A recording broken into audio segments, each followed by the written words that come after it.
To all of my DIYers, non-DIYers, and DIY enthusiasts, welcome to the Crafty Nana channel.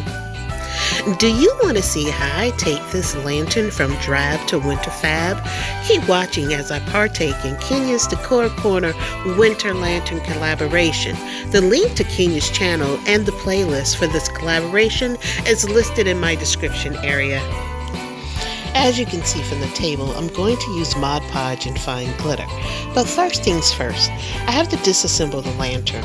I'm removing the 4 screws from the bottom so I can get to the blue flowers that were used as part of my son and wonderful daughter-in-law's wedding a year ago.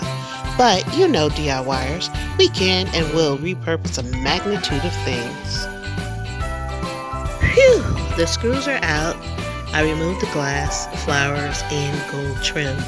So that way I can now set this up to start making it fabulous. Silly me, I placed the screws in the dish I'm using for my Mod Podge. Let me get those screws somewhere safe. Now on to pouring my Mod Podge into the dish. Don't you just love these little bowls from Dollar Tree?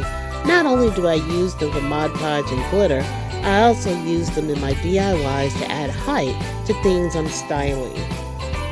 I've added fine gold glitter to my Mod Podge, and I'm giving a good stir with my handy dandy skewer, which is used for everything.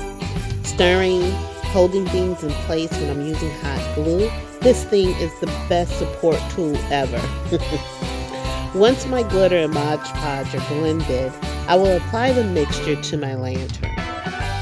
The mixture was applied to the entire base of the lantern and also to the entire top and sides of the lantern. I allowed the lantern to dry overnight prior to adding a much needed second coat of the Mod Podge and glitter mixture. I know applying the glitter in the Mod Podge is less messy, but I seem to have to use a lot more glitter. Let me know what you think.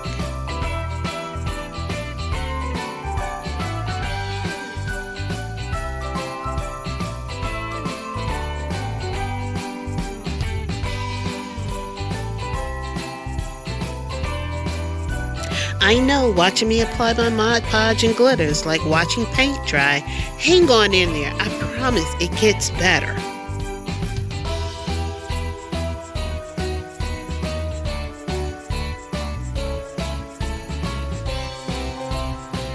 Finally, I'm finished. I took your sanity into consideration and applied the second coat off camera. While my lantern dries, I'm making a festive base for it. I'm using a small wire wreath ring, which I'm hot gluing medium and small Christmas balls to. However, when I was done gluing the balls, there was a gap between the first and last ball. It wasn't quite large enough to repeat my pattern, so off camera I removed the balls and re-glued them. This time I left a little space between each ball. By adding the space, I was able to close the gap. The decorative base is not complete by any means. I will come back to it once the lantern is decorated. The base of my lantern is now nice and glittery. To give it a festive feel, I'm gluing holly berries and leaves to both sides of the candle. And as you can see, I'm using my skewer to help hold things in place. Now that the leaves and berries are glued on, I'm taking a moment to see if the lantern top will still be able to fit on. Yay, the top still fits. I like the way the florals made the candle look, but I felt if I added some small pine cones, it would give the base a finished look. The first pine cone took a little out of me. It just didn't want to stick, but the other 3 went on just fine.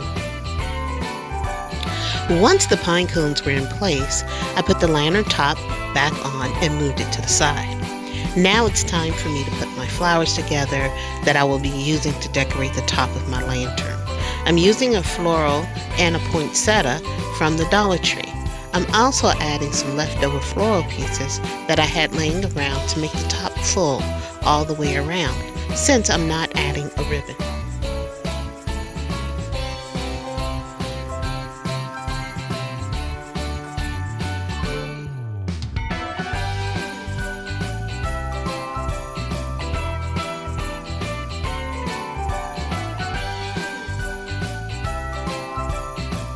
The front looks just lovely. Now to add more florals to the back to cover the floral wire. To help hold the top in place, the poinsettia has a metal clip on the bottom.